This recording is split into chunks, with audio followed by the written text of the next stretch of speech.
Meet Billy the Kid Dip, two-time featherweight and super featherweight champion of the world and an international boxing sensation. Yet despite all the glitz and glamour that comes along with being a former two-time world champion, there's an untold story that Billy hides behind his all-too-familiar smile. We sat down with him to uncover the painful hidden truths of what it means to be a former champion of the world. To many, becoming world champion is an accomplishment like no other, and to Billy, this was no different. Tell me about the moment you became world champion for the first time. I could not believe it. It's like that moment had finally come, like I was now champion of the world. It was like, for me, it was like, oh my, such a proud moment because my brother's gonna go to school now and tell his friends that his brother's a champion of the world. I remember this one moment where I got up on the corner post and I told him to give me the belt and the crowd was all singing and I put the belt up like that and the whole crowd just erupted like, yeah. And I was like, champion of the world, you know what I mean? Two-time champion of the world in the history books. To be crowned world champion twice is a feat not many can attest to. But for Billy, it was a dream turned reality. So can we hold that now? Yeah, for sure, no doubt. So this is it right now. You got the leopard skin and all happening. Yeah. Let's put it on. So that's it. That's the bad boy. That's right there. But yeah, this was everything I worked so hard for. You see, ever since Billy was a young boy, he dreamed of being champion of the world. Not for the fame and the riches, but more so for the love of the sport. When I started boxing at a young age, it was all about the trophies and the belts. It was never about money. But after winning the championship for himself, his gaze swiftly shifted to the luxurious and lavish lifestyles of those who had preceded him.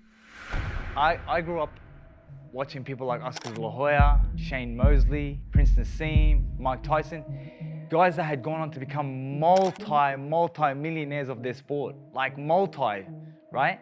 And I was hanging out with these people. I was in their cars, their Ferraris, their Lamborghinis, their Maybachs, their Rolls Royces, and I'm thinking to myself, that's gonna be me one day. An expectation that was in fact about to go into overdrive after he crossed paths with one of the biggest names in the boxing world. I saw Floyd Mayweather when I was in America on a holiday, and I seen him, I said, hey Floyd. He goes, yeah champ, what's up? And I said, I'm champion of the world now. And he said, we'll be in touch. That's all he said, we'll be in touch. This short encounter soon led him to being invited to join forces with one of the biggest boxing teams in America, TMT Promotions, otherwise known as the Money Team. 50 Cent and Floyd Mayweather have forged this company called TMT Promotions and then they want to sign you up. I was like, man, my life is about to change now. So I get there, we're hanging out with 50 Cent now. Rolls Royces, Lamborghinis, 5-star restaurants, the best hotels. Like, I'm telling you, I'm walking through the lobby areas with 50 Cent, like right next to me, and people saying, oh, there goes 50 Cent and Drake. And he's like, that's not Drake, that's Billy the Kid. That's the IBF champion of the world. The thought of rolling with some of the biggest names in the boxing and entertainment world was a fantasy he had only ever dreamt of. You know, these guys are the best at what they do. They know how to make money, and you know, I want to join the team and I want to make some money too. When I was signed to 50 Cent, the only thing that I had in my head was, I'm gonna buy a Ferrari, I'm gonna buy a Lamborghini, I'm gonna do this and I'm gonna do that. I spent the money before I even got it in my mind. Wallah. You were shopping already? Wahayat Allah. I was looking at cars like I was gonna buy them tomorrow. Yet as pretty as it all seemed from the outside, Billy soon found himself fighting his own internal moral dilemma. Being around these people was like ghadab, you know what I mean? Like being around 50 Cent and who I thought, man, this is gonna be amazing. I'm hanging around with 50 Cent, you know what I mean? Biggest rap star in the game at the moment and all that. Wallah, it became like ghadab. Things that he wanted me to be involved in, which I never took part in, you know, come to his parties and I never took any part of that. And I think because I never took part in any of that, he didn't gravitate, or I didn't gravitate towards him because of that situation, you know? Already struggling to fit in, Billy's term with TMT was soon to fall off course, following an internal conflict, causing TMT Promotions to eventually split. To make matters worse, this was all happening right before a major world title fight Billy was preparing for. 50 Cent, he says to me, oh look, I'm not gonna be able to pay you the money that I promised you and whatever. And I'm like, he's doing this to me the day before the fight, playing with my head, you know what I mean? Like, I kind of felt like he was against me, you know what I mean? Like he was working against me. Well, the next day the fight is on. I ring up my mum on the way to the venue and I said, hey mum. She said, yeah. I said, don't watch the fight tonight. And just like that, his short-lived dream soon came to an end. But as difficult as this was for him to stomach, nothing could prepare him for the major fight he was about to face back home after receiving a call from his wife. I'll never ever forget it. I'm sitting in the lounge room and my mum is standing directly in front of me and I get this phone call from Sarah. She goes, hey, what are you doing? I said, nothing. She goes, oh, where are you? I said, I'm at home. She goes, oh, are you sitting down? I said, yeah. She goes, oh, okay, cool. I just want to let you know, I got cancer. I said, what? She goes, I've got cancer. And I was like, you're joking. And then she just burst into tears, started crying. And I was like to my mom, I go, she's got cancer. And my mom's like, oh my God. 2 months and 10 days later, his wife sadly passed away, leaving Billy grief-stricken and at the lowest point in his life. I'm so confused. Tell me what's happened. So many voices in my head. The saddest part I remember of this whole experience was I remember her father. It's like he said to the doctor, he goes, his exact way of doing it was like, what do you mean? What do you mean? What is it, money? You guys need money? Because I have money, I could, whatever you want, you know? And they were like, sir, it's got nothing to do with money or anything. We've done everything we can for Sarah and, you know, we don't think she'll be with us much longer.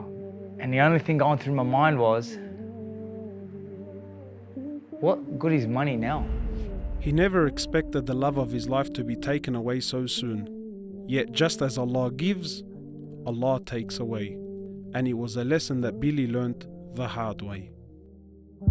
The trauma that came after that is something that I wish I could turn the clock back on, you know what I mean? Because there was so much trauma that came after that point of her death, you know, like things like that I experienced, you know, like for the first time I actually went into a grave and buried Sarah. And I was just thinking, man, how did this happen? But I know life goes on, they will leave me. Well, like for 6 weeks straight after her death, I was a regular visitor of the cemetery, possibly 2 to 3 times a day. And I wouldn't tell anyone I was going there. I would just go there and sit there by myself.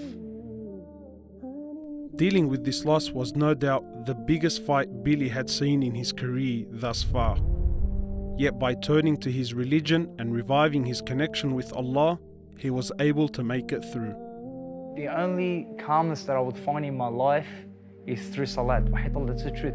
I'm not just saying this because it's the right thing to say, but I'm telling you the truth. Anytime that I was feeling pain or hurt or upset about something, I felt like, you know what, I'm just gonna salat and just, I'm gonna ask Allah, help me, take this sorrow away from me, help me, you know, and after Sarah's death, wallah, the sorrow lasted for a long time. How has being a Muslim helped you throughout your life?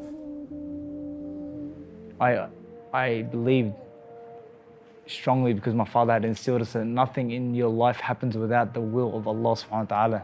And everything that you face is a test, and any calamity that you face is just a test, and it's just about doing your best to come out better on the other side. It's a test, everything's a test. And Sarah's death was a major test for me. Losing fights was a big test for me. And I just felt like I got through them because, you know, because I remained steadfast and I stayed on my belief that, khalas, this is what Allah had willed for me. You see, all along, Billy thought being world champion would promise him a life of riches and happiness. Yet through his roller coaster of a journey, he has slowly come to realize the bitter reality. And you know what I used to say? Just this preparation for a lifetime of happiness. Because I believed that this belt was going to bring me a lifetime of happiness. And then Allah showed you the happiness doesn't come through a title, you know what I mean? Comes from Allah. That's right. You know what I mean? As a boy, Billy used to spend his days praying to be champion of the world. Yet today, he prays for something completely different. What do you pray for now? I'll tell you what I pray for. I pray that Allah subhanahu wa ta'ala takes me while He's pleased with me. Because I know that this life is not promised.